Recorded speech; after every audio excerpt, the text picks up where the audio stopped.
Good morning student, कैसे हैं आप लोग। और आज से बीपीएससी का फॉर्म भराना शुरू हो गया है। आप लोग ऑनलाइन अप्लाई करें और अच्छे से एक एक कॉलम को बहुत अच्छे से भरना, कोई मिस्टेक ना हो जाए। नेम स्पेलिंग देख लेना, फादर्स नेम में स्पेलिंग देख लेना, है ना।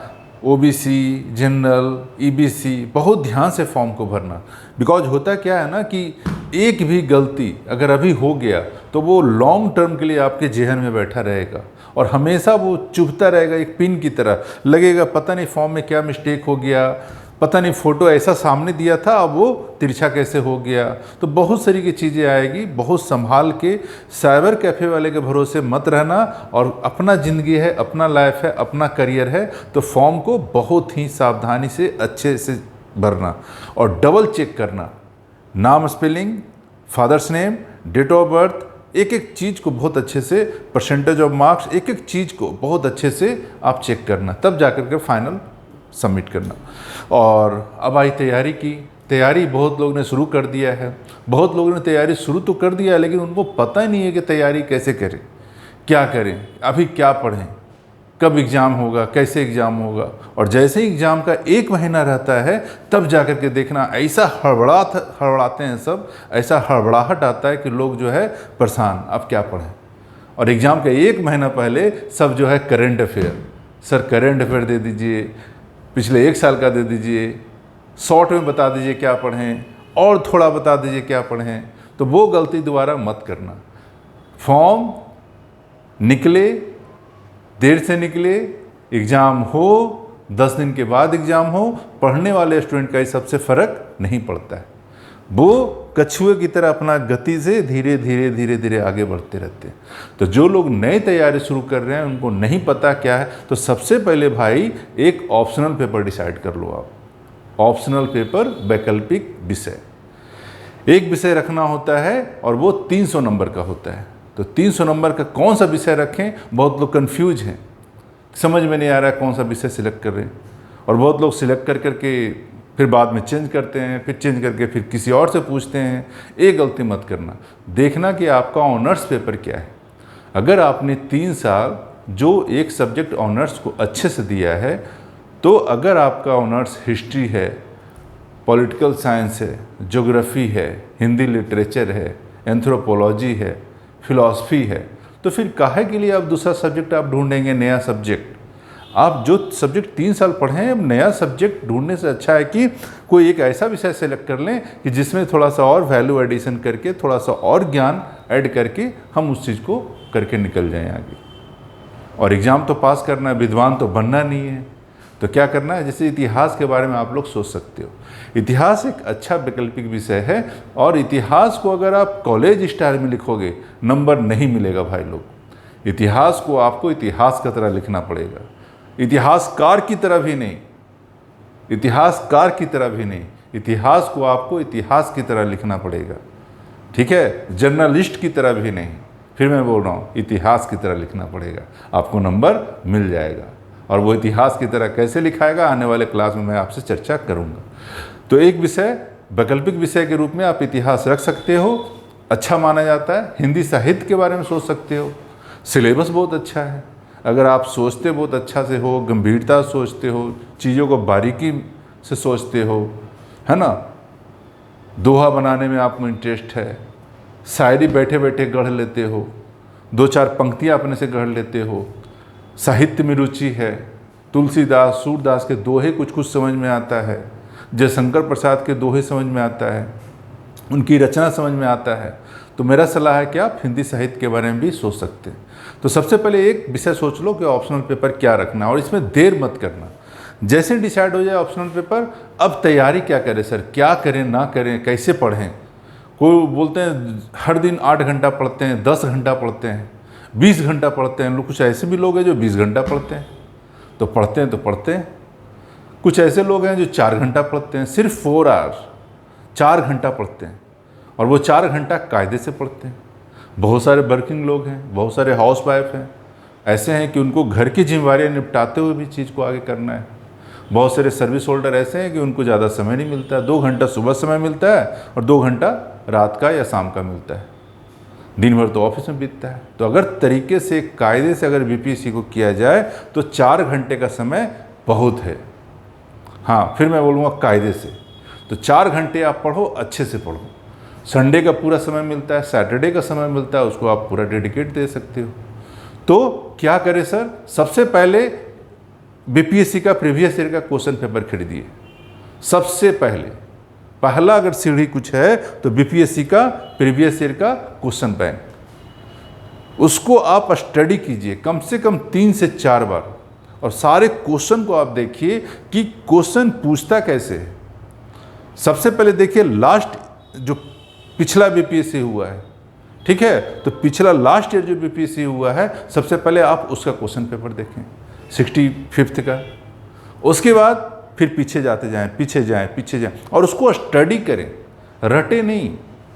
क्वेश्चन बैंक को हमेशा स्टडी करें। जैसे ही आप स्टडी करेंगे, और शुरुआत कहाँ से करें? 1 साल पीछे से, 65वीं बीपीएससी से। उसके बाद 64वीं पे जाएं, फिर 63वीं पे जाएं, 62वीं पे जाएं, एक साल पीछे करते जाएं।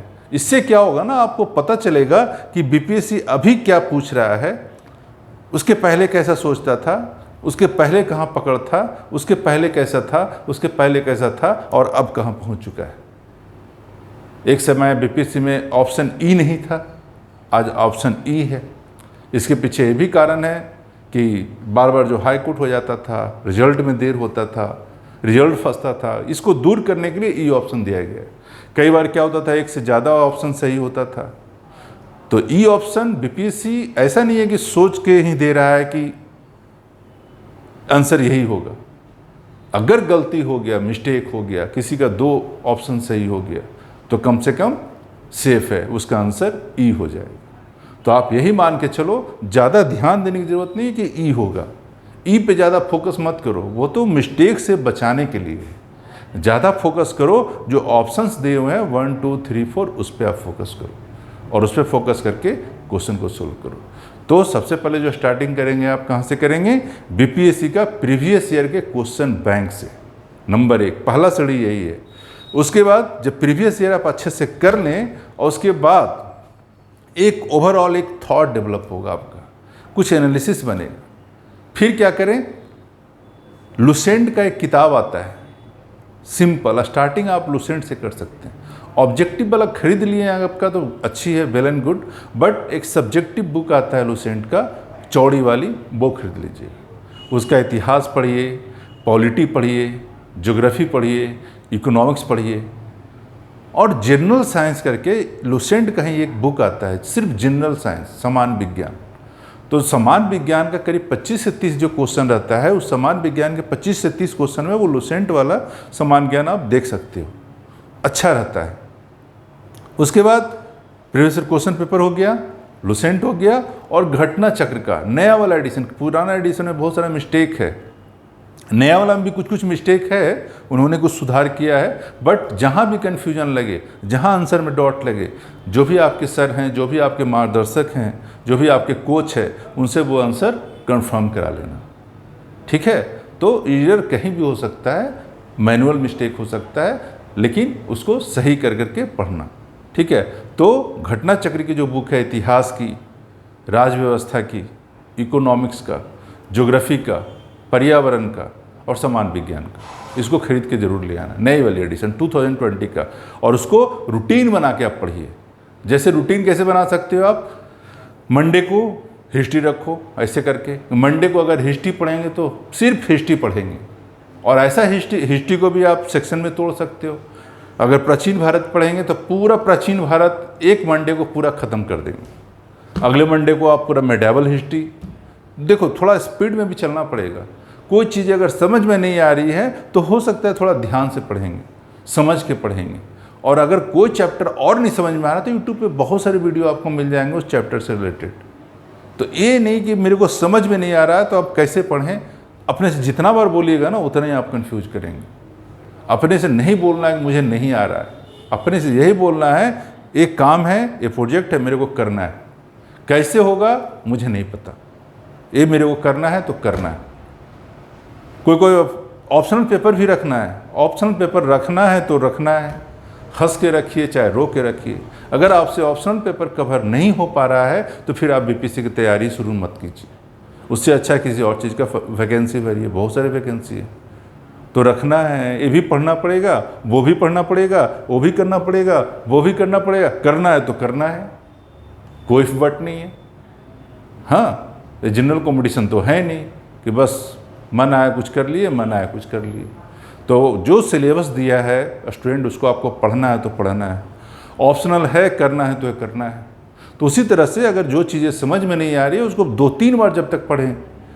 कहावत सुने थे ना, रस्सी आवत जात से सिल पे पड़त निशान, वही वाली बात। एक बार समझ में नहीं आ रहा है, 2 बार समझ में नहीं आ रहा है, 3 बार समझ में नहीं आ रहा है, जब उसी चीज़ को आप एंशिएंट हिस्ट्री को, मेडावल हिस्ट्री को पढ़ोगे बार बार, फिर चीज़ें देखना समझ में आएगा।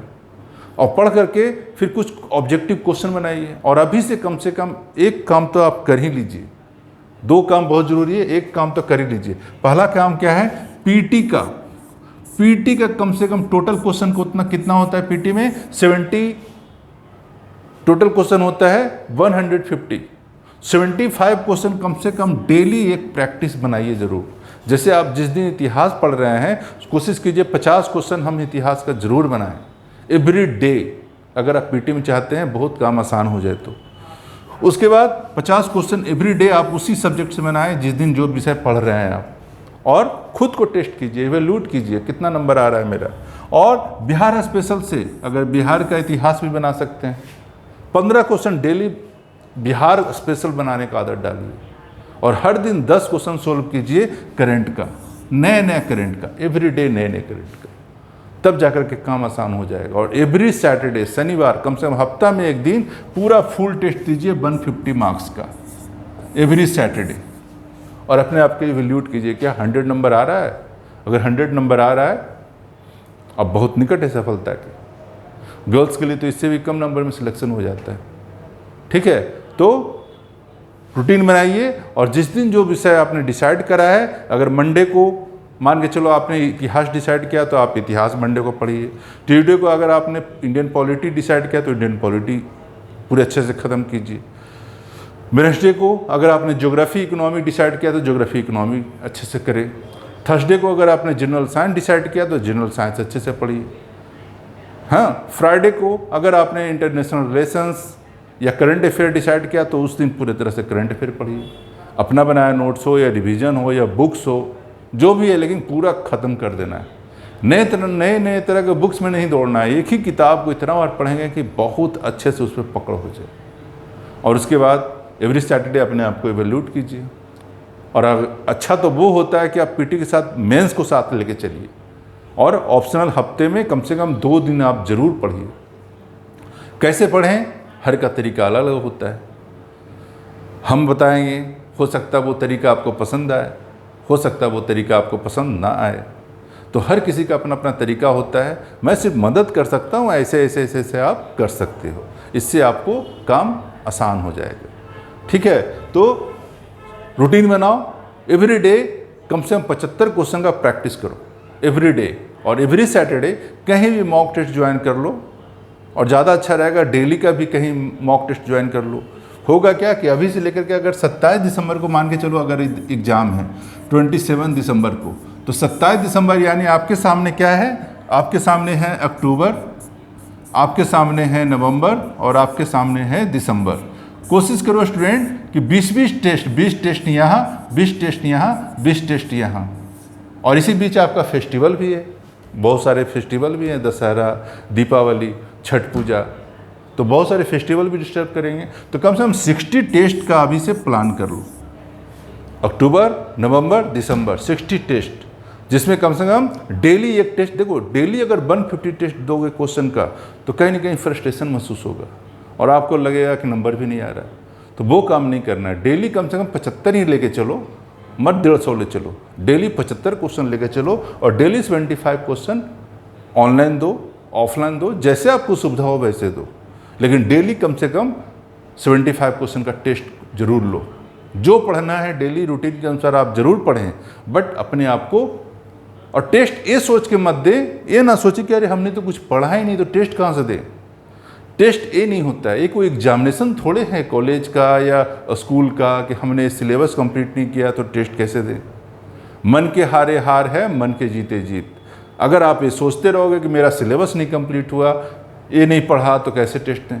टेस्ट भी एक क्वेश्चन होता है और क्वेश्चन का जो सॉल्यूशन होता है वो भी अपने आप में कंसेप्ट होता है। तो कभी कभी क्या होता है ना, जैसे आप टेस्ट मान के चलो 50 क्वेश्चन इतिहास का आप टेस्ट दोगे तो एक तरह से लगेगा सोल्व करते वक्त वो जो क्वेश्चन है वो हमेशा के लिए दिमाग में बैठ जाएगा, और जब किताब पढ़ोगे तो लगेगा अच्छा इस तरह से क्वेश्चन निकलता है, इस तरह से क्वेश्चन बनता है, इस तरह से क्वेश्चन पूछा जाता है।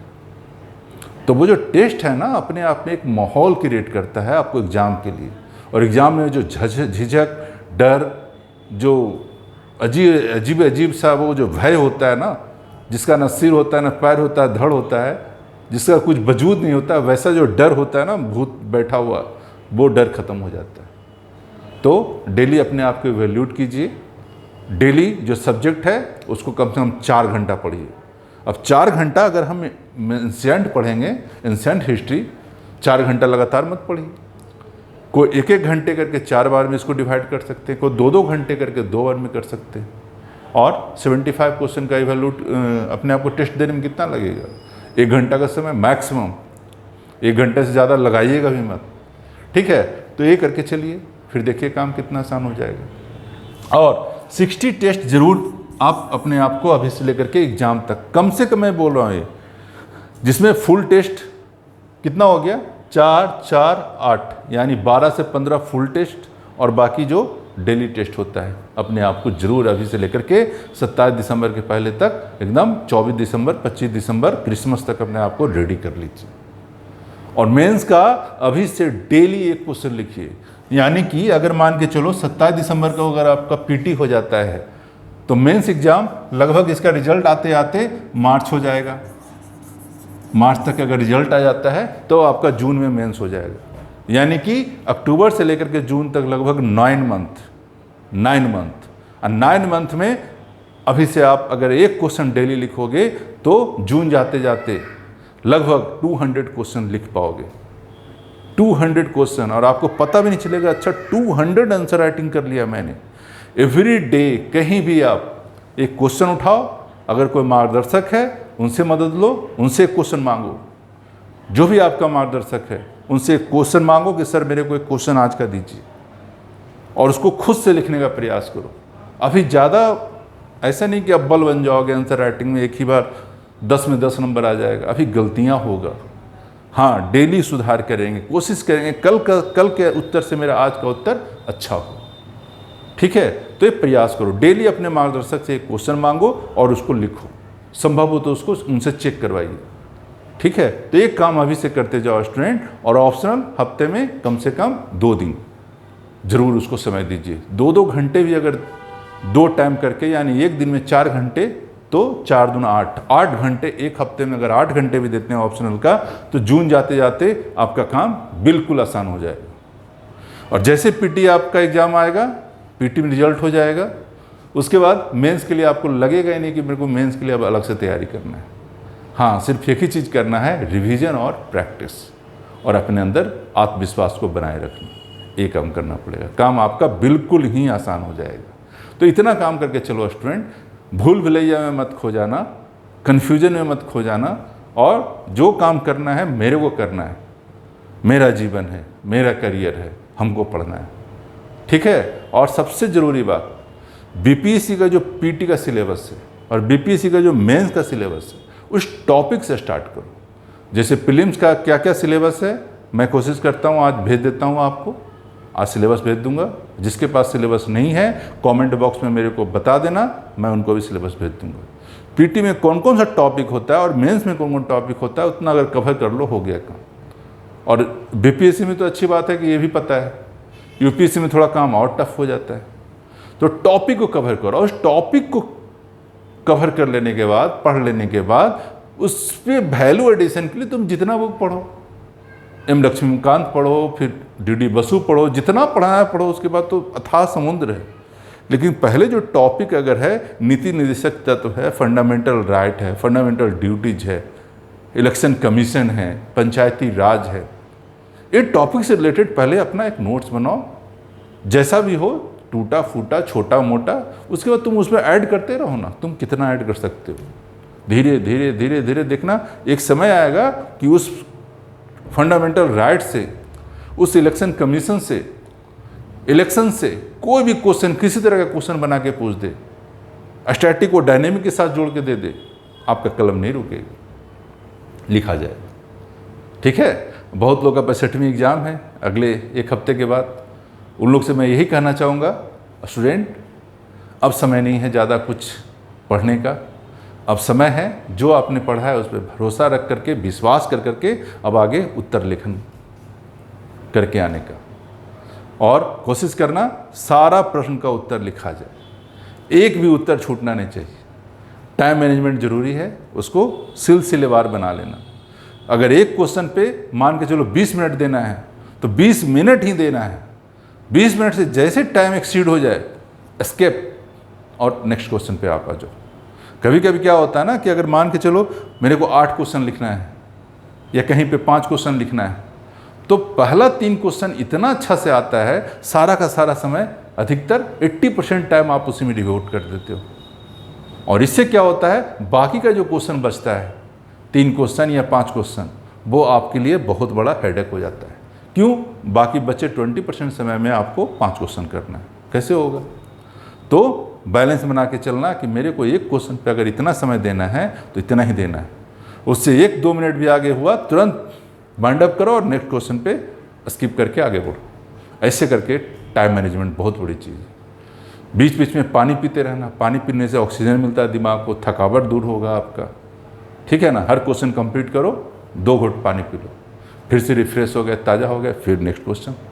तो इस तरह कर करके स्टूडेंट बनाओ और देखना क्वेश्चन नहीं छूटेगा। जिस क्वेश्चन को लगे, मेरे को लगता है नहीं लिखाएगा, पढ़ा हुआ नहीं है, थोड़ा सा बैक में जाओ और थोड़ा रेस्ट करो, 1-2 सेकंड, 10 सेकंड, थोड़ा सा दिमाग को आराम दो, फिर कुछ सोचना शुरू करो, देखना लगेगा कहीं ना कहीं तो लिखा जाएगा। तोड़ मरोड़ के जोड़ के जो भी नॉलेज उससे रिलेटेड आपके पास है, कम से कम उतना थोड़ा बड़ा जरूर लिख देना। छोड़ने से अच्छा है कि कुछ तो लिख के आ गया जो मेरे को आइडिया है। और ऐसा नहीं होता बिल्कुल अननोन क्वेश्चन होता है, उसमें भी ऑप्शन दिया है आपको, हाँ 12 क्वेश्चन में 8 क्वेश्चन लिखना है, तो उसमें भी अगर छाटना हो तो ये तो बहुत आसान काम है, ये हो जाता है। तो इस तरह करके स्टूडेंट अपना तैयार कर लेना।